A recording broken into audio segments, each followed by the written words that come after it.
So let's take a look here at this problem. Let's see what we know and what we can figure out. Okay, so I told you that not only do I want you to actually do the problem, but I want you to really understand what's going on in each of these situations. So let's just zoom in, shall we? There we go. To one of these and draw a free body diagram. Is that okay? Sure. All right, let's draw the free body diagram of the 180 gram mass that's hanging over here. What forces are acting on the 180 gram mass that's right over there? The Earth? The Earth is pulling which way? Down. So this is the force of the Earth on I'm going to call this, just for simplicity, I'm going to call this mass 1, and I'm going to call this mass 2. Is that okay? Just so I don't have to write 180 gram mass on 1. That's an FG force. Okay. What else is acting? The force of tension. Which way is that one going? It's up. It's along the string. So I know I said before, but I really want to reiterate that the tension force, a lot of people get really freaked out about it. Friends, it's very simple.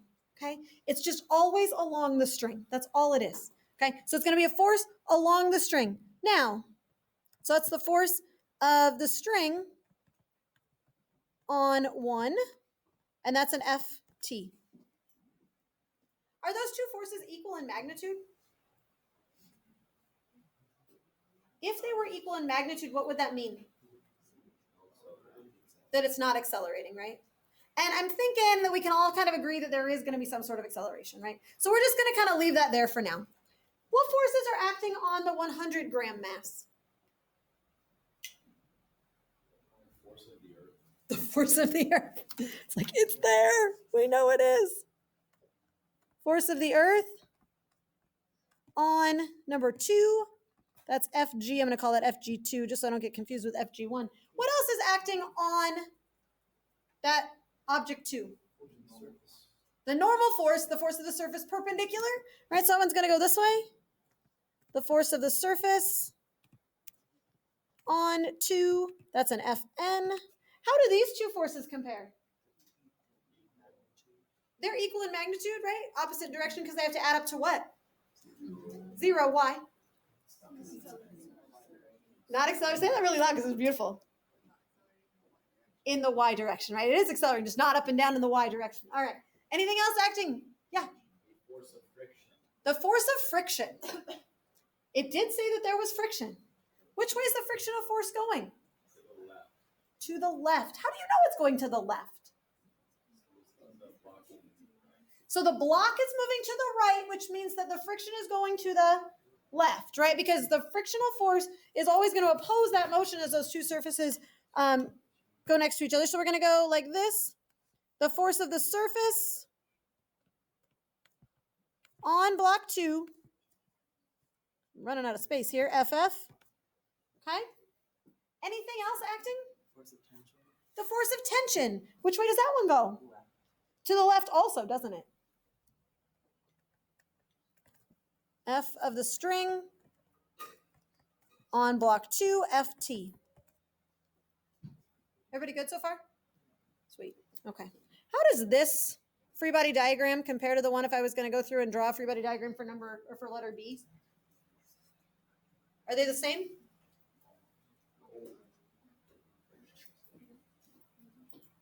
Are the types of forces here the same? Yeah. So the 180 is going to have the same forces, maybe not the same magnitude, same forces. How about for the 100? For block 2 or mass 2? Are they exactly the same? We're going to keep shaking your head. I'm saying no. She's like audibly saying it. Why do you say no? Because the box is going this way. Mhm. So the, I don't know. You were exactly right. The box is going this way. It's going to the left. So what changes? It's going off. The tension goes along the string. So the tension's going to go this way.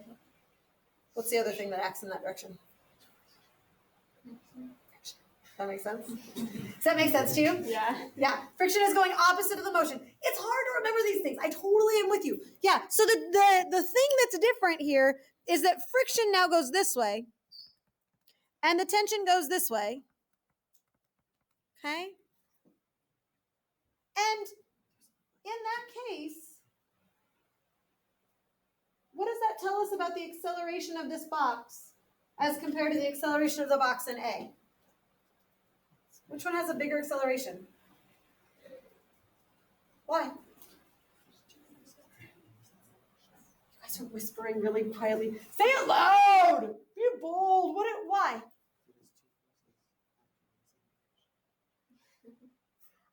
Be loud. Quietly. Can you say it loud? What? Oh. That's two forces acting in the same direction.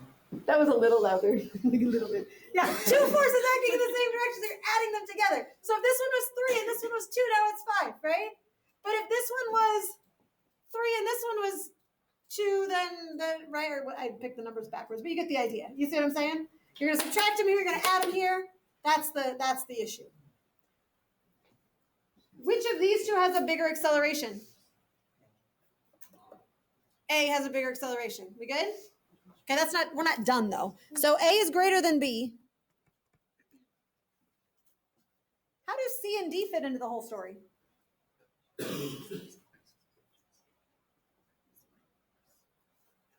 Do they fit in? Yes. How? Well, D, the initial velocity is in the same direction as A. Okay. So then the force of friction is going to go left. Okay. So you could say that the Freebody diagram for A is also the same as the one for D? Okay. How's that going to change the acceleration? Is the acceleration going to be any different? Yeah? Why do you say? Because the velocity is less than A, so the friction is going to be also less. Is the force of friction dependent on velocity?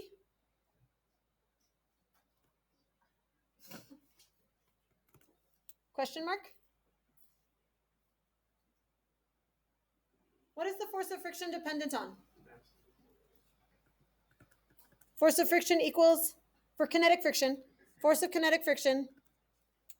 What was it? Do you remember? Mu times the normal force. Mu is just the relationship between two surfaces. Has that changed? Did the normal force change between A and D? Is the frictional force different? No. Frictional force is the same size. How about the tension force? Same? So how does the acceleration in D compare to the acceleration in A? Same. Yep, A and D are the same. Talk to me about B and C. Same. Yeah. Velocity does not matter, right? There's a lot of cool physics in here. Yeah, I don't know if you heard Mrs. Gribble yesterday when I pulled this problem up. I was like, this is great. She's like, oh my gosh, this is such a cool problem. There is so much physics in this problem, right? It's not super straightforward. That's good stuff. That's good thinking stuff right here. So the answer should be, which ones are bigger? A and D are really big, and B and C are a little smaller. Okay. How are we doing? Goodish? All right. Why don't you send somebody up from your table to come get one of these for each person at your table? Thanks. Yeah. Why is it accelerating faster than B? Because if it's acting opposite to two forces, B is only acting opposite to two forces. What do you mean acting opposite to? Like, because A is going this way, and the other two is going that way, and then B. So it's just the way the motion is going right there. It's not saying how fast it's going, it's saying how fast it's accelerating. I know that. But like, wouldn't it be harder to go in the opposite direction? What if you just didn't go? No, because the acceleration is the result of the forces acting. Remember, acceleration is equal to force over mass. Does that make sense or not quite yet? Okay. Think about it a little bit. We'll talk about it. All right, lovely people, let's take a look up here. So we're gonna do a lab today. I like this lab a lot. There's a lot of good physics in this one, but friction is not part of it. Yay! So we don't have to worry about friction, right? I know. Thanks for the little cheer. That's good. All right. Oops. It shouldn't say CA conceptual physics. That's not what this is. Sorry about that. Yours doesn't say that, does it? Yours says AP physics. I think this is the same thing, though. If it's not, let me know. So the game is, how does blank affect the cart's acceleration? So the little setup that we're going to have looks like this, and I'm going to go show it to you in just a second. Okay? We've got this cute little cart on a track connected via a massless string. Very low mass compared to the rest of the system, so we don't need to worry about it, okay? Around a massless, frictionless pulley, okay? Again, pretty darn close in both aspects, so again, we don't need to worry about it. That's the nice piece. And then we've got some weight down here that's going to pull it down, okay? We're not talking about it going backwards or forward. This is close to frictionless as well, so we're going to release it. And which way is this thing going to go? This whole system is going to go, show me. That way, right? And this one's going to go down. So it's all going to go to the left and down. Okay? How are we doing so far? Okay. So the game here is that we want to know how something, blank, affects the cart's acceleration. What might be a couple things that one could change in this story or in this system that might affect the cart's acceleration? The mass. The mass of what? The mass of the cart, right? We can change the mass of the cart. Okay. And you might be able to imagine that as the mass of the cart increases, something's going to happen to the acceleration. What's your gut feeling tell you? Did you say up or down? Down, maybe? So the mass of the cart increases. We're just taking a guess here. Our hypothesis might be that the acceleration goes down. We'll see. Okay. Anything else we might be able to change that would be really easy to measure and change and do? The mass of the, that hanging weight, right? I'm going to call that the hanging mass. The hanging mass. Gut feeling, just as we're kind of getting started, as we increase the hanging mass, what do you think is going to affect the acceleration, or what do you think is going to happen to the acceleration? It's going to go up. That's our kind of our guess. We're going to find out today. That's our goal. Okay. Now, it's a lot to do if you're going to investigate both of those. So we're going to do a few groups, and different groups will do different things so that we can draw some conclusions as a class that will make our lives go a little bit faster. So you're going to figure that out. Each group is going to choose the mass of the cart or the net force, number of washers, as their independent variable. I don't have a draw. I will just tell you. It'll just be faster that way. Okay. The other variable will remain constant. And let's see, determine the value of the dependent variable. The acceleration we're not going to use. Yours doesn't say video analysis, does it? I think I picked the wrong thing when I printed or when I put this up here. Does it? No. You're going to find the acceleration. Sorry. How are you going to find the acceleration? Any idea? You'll figure it out. Figure this out with your group.